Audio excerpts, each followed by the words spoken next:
You might recognize this from an earlier video. I bought this from a collector down in was it Georgia? Yeah, this winter in March, and the engine was sitting on the ground, and but it came with a BBR 120 big bore kit in this pipe and a cam, and I was like, you know what?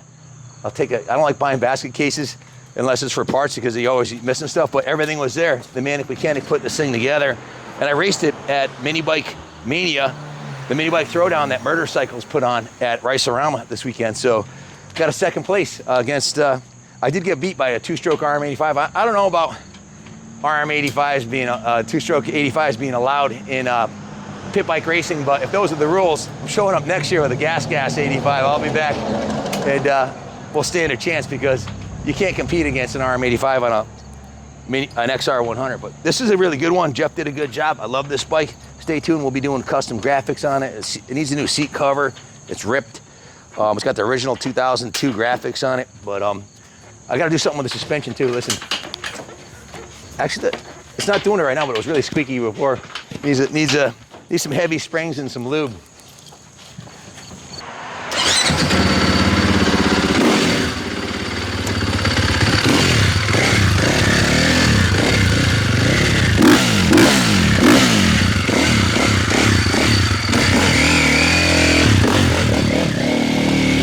For the fans.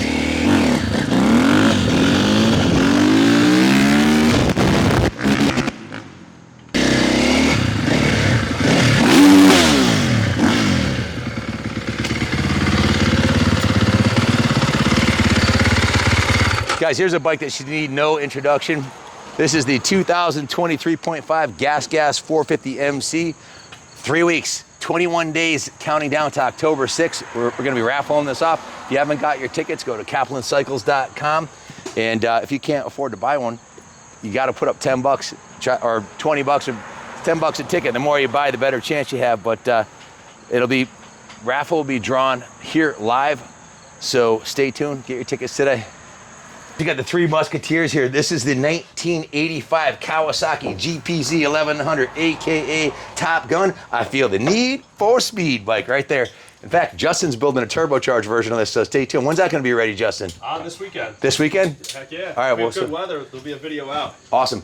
Right here, we've got the FJ1200 in the Kenny Roberts livery with the American flag on the tank. This thing's badass. I bought it from the original owner. And here we got a 750F Honda Super Sport, 3 of my classic muscle bike favorites. This is an easy one. I can get this from right here, I think.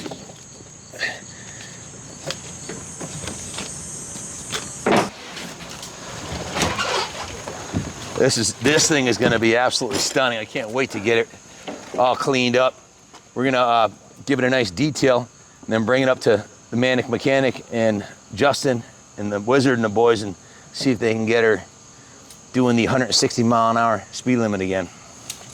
Gone that fast on a motorcycle on the street. Well, don't feel bad, neither have I. Fastest I've ever been on a motorcycle on a track was 145 miles an hour.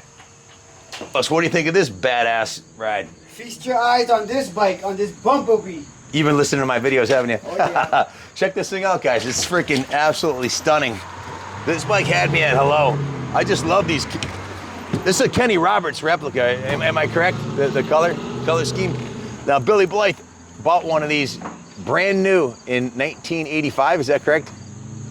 Yeah, 84, Ken. 84, and you only kept it for a short while. Why? I put 500 miles on it because, well, you know, I realized in that 500 miles that I was going to kill myself if I kept it. How old were you? I was probably 27. 27? You know, I found out how fast it went downhill on the Mass Pike.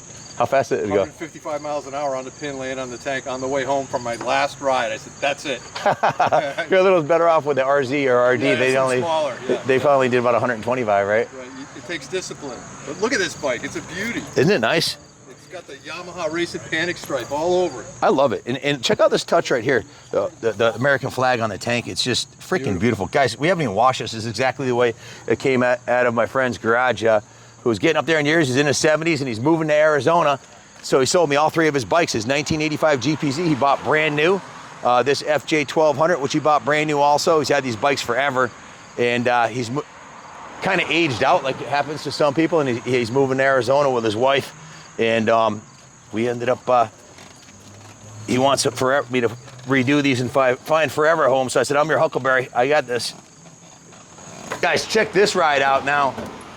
Usually when they come in with the old man faired and the old man rack on the back, that's a good sign because you know it wasn't owned by somebody like Bill Blythe in there who would have raced it on the track and wheelied it all the way down the street on the Isle of Man. So this is a very significant motorcycle. This is after 10 years, 1969 with a Sandcast, which Billy and I are working on buying our first Sandcast right now, actually. 1979, they went to this engine, which looks very similar, but it has double overhead cams instead of the single overhead cam hump that the old engine has. But other than that, it's still a four-cylinder, four-carb Honda, and this is the first year of a little bit more modern style and design with the longer tank, the tailpiece, and it looks pretty sexy once you take the racks off of it and the other stuff. But these are fantastic motorcycles, so stay tuned. We'll restore this one and have a full video coming.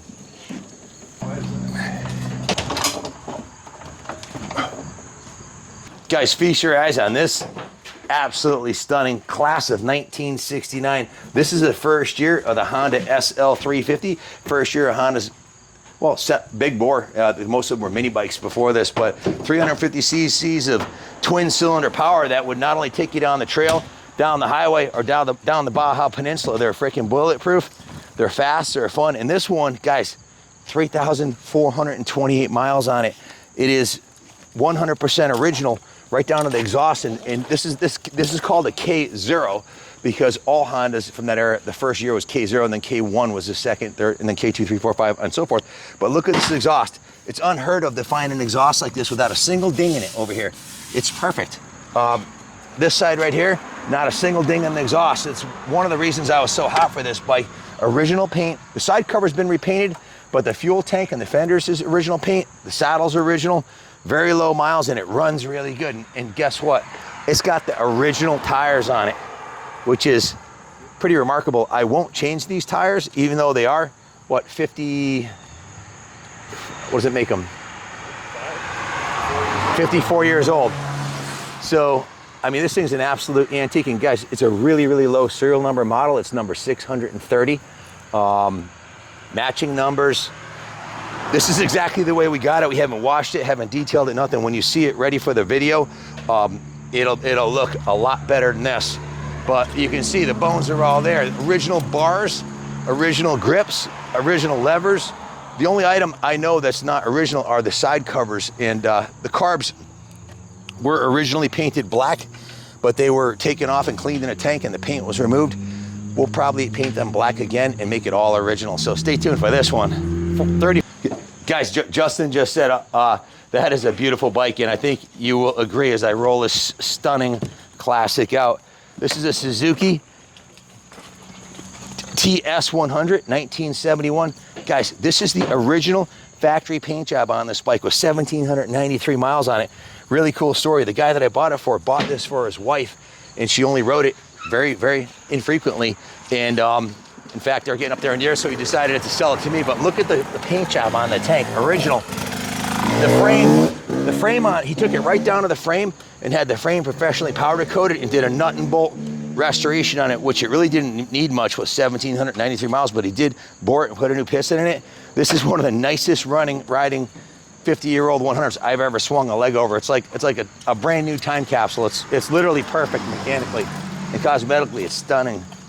Beautiful machine. The class of 72 giant killer Yamaha RD350. Billy, were they RDs in 72 or were they R5s? Well, you can tell. Reed valve. It's the first year of the Reed valve RD. This is a remarkable motorcycle. This is based on their racing bikes, man. This is all about it. Disc brake in the front. It was the first year in the disc in the front. Still with the drum in the back because you really don't need a lot of braking in the back. Billy, is this the one that you raced, this style RD350? Because the engine was pretty much the same through the model runs, wasn't it? Right, yeah. I started racing on a 400 and then went back to a RD350, and these bikes handle like they're on rail. Oh my God, what a beautiful motorcycle. So did you race at Daytona on yours? No, I raced more locally at Loudon, Pocono, and Virginia, those kind of places. And you street rode all the time with it too, right? Was your transportation also, wasn't it? Yeah, I did do that for sure. But yeah, the RD350, there's nothing like it, Ken. Nothing like it. It's still with a solid mounted engine, so it has a better, more racer feel about it. the 400 went to a rubber mounted engine. A little softer edge. These are a real pure motorcycle for sure. 6-speed, 350 cc's, twin cylinder, very similar to the later on the RZ250 and the Banshee were similar bore and stroke, but they're liquid cooled, right? Exactly. Very high performance engine. This is the original air cooled OG. I had a 1975 that I rode around when I was 15 years old and did all kinds of crazy stuff on that bike, but what a wheelie machine. Mine had a rack on the back, so my buddy Ron Turn would sit on the back like this, facing this way, and have a case of beer on it. And I have to have my camera on sometime because he was at our 50th, well not 50th, our 35th high school reunion about a month ago, and we're telling stories. But he would sit on the back like this with his feet on the pegs, and I'd ride wheelies down the road with him hanging onto a case of beer on the rack on the back. So, but we used to have a lot of fun. It's a miracle. One of the reasons I believe in God is all the stupid stuff I did as a child and survived, but I don't recommend that. Wear your helmet, don't drink and ride, kids. It's a bad idea. So I just got lucky. But really cool piece, huh? Absolutely, beautiful bike. Good representative. It's not seen a lot of use. It's only got 11,000 miles on it. The only things I see that aren't stock are the horns and these really fugly looking reflectors on the cylinder head, but we'll fix that glitch and put her back to stock. We have our dent magician, which will pop this dent out of the side, paintless dent removal. We'll polish her up. Like I will personally power wash this and do the first phase, and then Ronnie and the boys will, Carlos and John Lee will make the magic happen. We'll have probably the Manic mechanic do the tune on this. He's really good on these, and it'll be fantastic. Cool bike. Smooth. At least you didn't drop the cover. This is the actual original side cover, air filter, and the air ducting for this bike. If you're wondering why it looks a little fugly on the other side, it's missing the panel. We have all the parts to put it back to stock. That's what we're gonna do. Suzuki TS185 that they started doing a flat tracker conversion on with the flat tracker style rear end on it. And check out the pipe on it. The guy who owns this is a craftsman and hand built this pipe right here. Down pipe for flat track. It's got the Coney shocks. We're gonna finish it up. Runs good, I rode it, but we gotta put a seat cover on it, probably a more flat track style front fender, and get her dialed in. So stay tuned. I know it's small, but great things can come in small packages, and this is proof. This is one of my favorite bikes from the pick this weekend. 2,651 miles. It's a Honda CL100S, and if you look close at the badge here, you see she was born December of 1970, and what a privileged life she's led. Take a close look at the gas tank on this. This may be the last NOS. It's new old stock gas tank. The gentleman I bought it from was a Honda collector, mostly into ATVs and ATCs. Bought this tank. He paid $900 for this tank, bought it on eBay, and there are no other ones left. So the tank is like brand new on the inside and outside. The rest of the bike is all original with 2,600 miles on it, and it runs.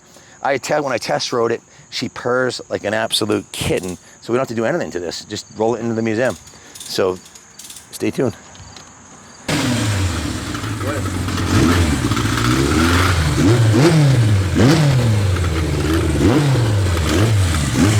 Remove before flight. This is a KZ1000 Street Fighter Kawasaki.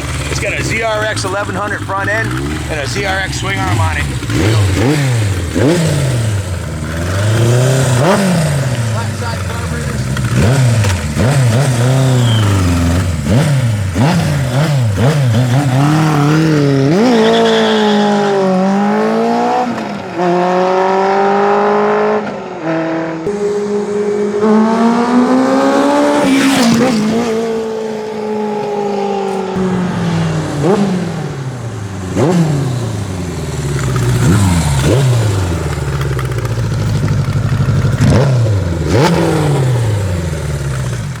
KZ1000 Street Fighter, not your grandpa's KZ1000, that's for sure. This thing freaking rips.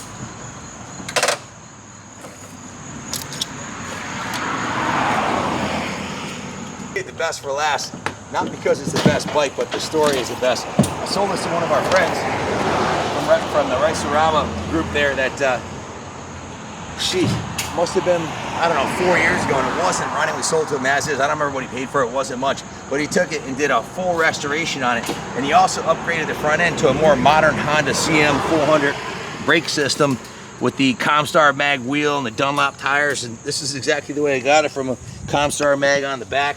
It's got the 4-in-1 Delkevic stainless steel exhaust. Just a beautiful little motorcycle. That's for sure. Rip. Car's got kids.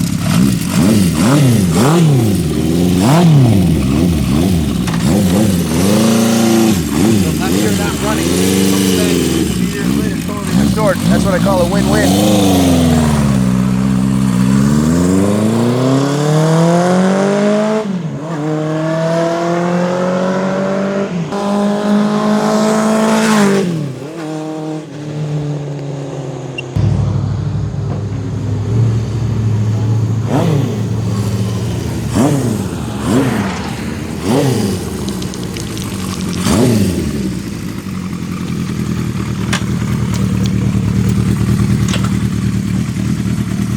My favorite kind of bike to buy, one that's completely dialed in already. This thing, I can't ever remember riding a 550 that ran better or rode better than this one.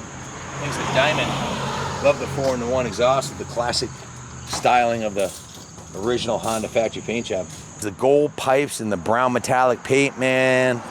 Oh man. If this doesn't wet your willy, you might be dead.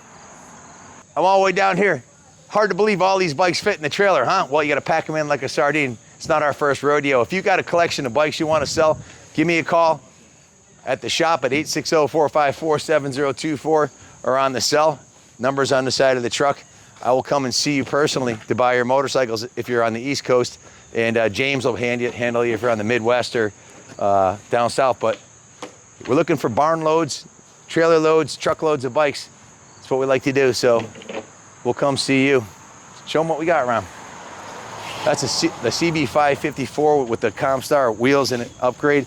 This is the Z-Fighter KZ1000 with the big bore kit and the ZRX suspension, the XR120, the Arma Road Racer, Triumph Bonneville, the CB750 Super Sport. Look at how crusty this Z1R is, man, because take a look at this. We're gonna restore this thing. It looks like a total pile of shit that was sitting in the ocean since the beginning of time. We're gonna do a frame up on that thing. It'll be beautiful. 750 Super Sport, that's gonna be super nice. This FJ1200 already is, original owner bike. The Need for Speed, GPZ 1100, little recap. No peekaboo on the one behind me, but we got the 350 Honda first year SL. We got this gorgeous TS100. We got the Yamaha first year RD350 with the reed valves, the TS185 flat tracker conversion, and this mint CL100S. So stay tuned. We're gonna have all these running and riding for you. We're gonna find them new forever homes. Thank you all for watching again from the heart. Appreciate it. Love you all. If you haven't hit the like and subscribe button, please do. I think like 90% of the people that watch aren't subscribed, but it helps the algorithm. Hope you enjoyed the video. God bless y'all and God bless America.